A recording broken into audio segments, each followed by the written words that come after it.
enteekateeka ekoleddwa minisita n'olukiiko lumuyambyeko okulaba nti tujaguza olunaku lw'abavubuka mu Buganda, ate nga bukya Ssaabasajja Kabaka akwasa mulembe guno bavubuka yakikola nga 3 Agusito 2022, kati emyaka 22 gwali mukolo gwa kujjukira matikkira ag'omulundi ogw'omwenda. Ndowooza guno gwe mukolo gwe tuba tusoze okufuna mu lubiri ogw'abavubuka okuva Kabaka akwasa bavubuka mulembe gwe emyaka 22. Kale n'olwekyo gubadde mukolo mulungi era n'omulamwa ogugamba nti obukugu, obuyiiya n'ebitone mu kukulaakulanya omuvubuka mu Buganda gubadde mulungi nnyo. Buli lwe nsinkana abavubuka mbategeeza nti omugigi gw'obuvubuka gwe gusinga obukulu, era mbagamba nti byokola mu buvubuka bye bisalawo ky'obeera mu bulamu bwo obw'omu maaso. Buli lwolaba omuntu aliko kyawangudde, tegeera nti ekyo tekiguddewo bugwi.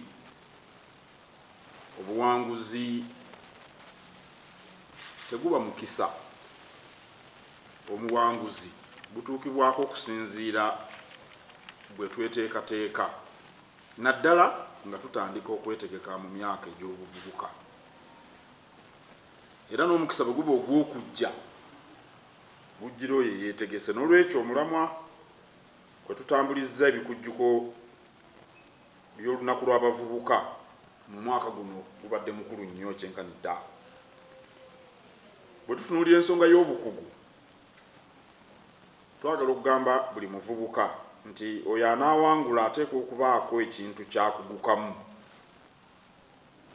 Era njagala buli muvubuka mu Buganda yeebuuze obukugu bwe we buli mu kukanika, mu kulima, mu kubajja, mu kutunga, mu kubala bitabo, mu kujjanjaba, mu kusamba kapiira, mu kwoza mmotoka. Buli mulimo gwonna gwetaaga obukugu, era buli muvubuka asaana yeebuuze obukugu bwe buli. Abavubuka ba Buganda njagala bakimanye nti obukugu bwe buwa omuntu enkizo ku balala.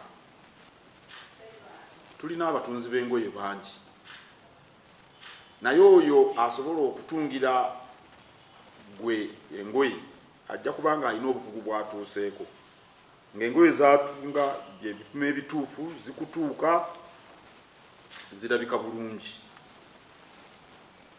Ekyo kiva mu kulaba nti obaako n'ekyokugukamu.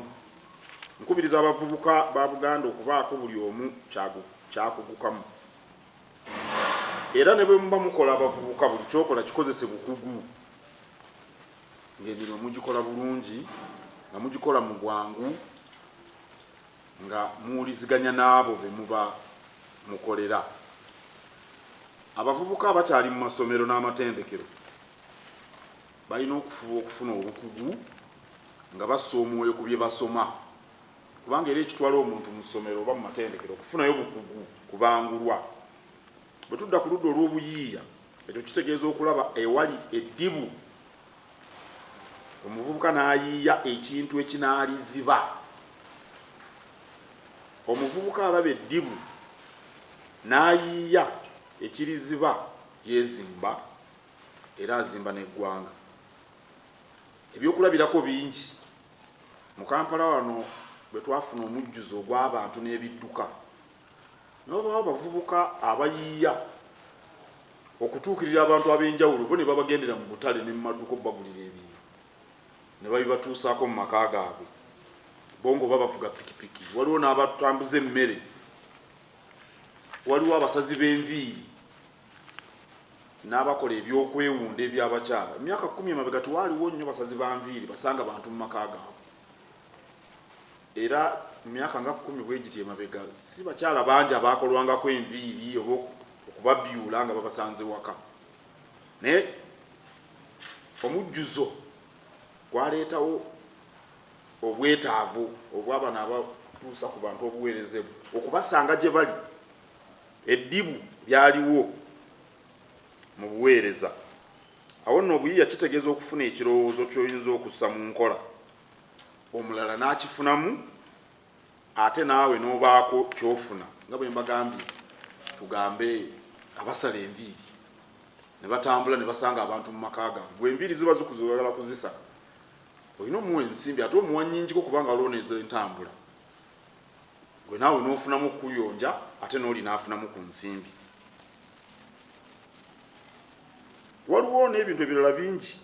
Kati bwe tutunuulira abatundira ebintu ku mitimbagano, oyinza okwagala okugula engatto n'ogenda bugenzi ku mutimbagano, oli yalabawo eddibu obwetaavu. Tewaliwo abantu abagala okugula ebintu naye nga tebajja kugenda mu maduuka, agenda ku mutimbagano n'alaba engoye oba saati kyonna kyayagadde n'aweereza obubaka oyo yakitaddeyo. Obwo buyiiya. Ate ennaku zino tulina ebyuma bikalimagezi bituyigiriza ebintu bingi ebiwera, era kyetukubiriza abavubuka ab'omulembe guno bakozese omutimbagano n'ebyuma bikalimagezi nga babiyiyizaako. Essimu zino zonna ziseereza buli wendi nkufuna, nazo ziyiziddwako ebintu bingi. Tugambe enkola ey'okuweereza ssente ya mobile money yatandikira wano ku Kenya, naye kakati esaasaanye wonna. Obwo bwali buyiiya kubanga abantu abasinga mu Kenya nga banka zibali wala, ekyamazima nga bangi tebalina na akawunti mu banka, naye na wano mu Uganda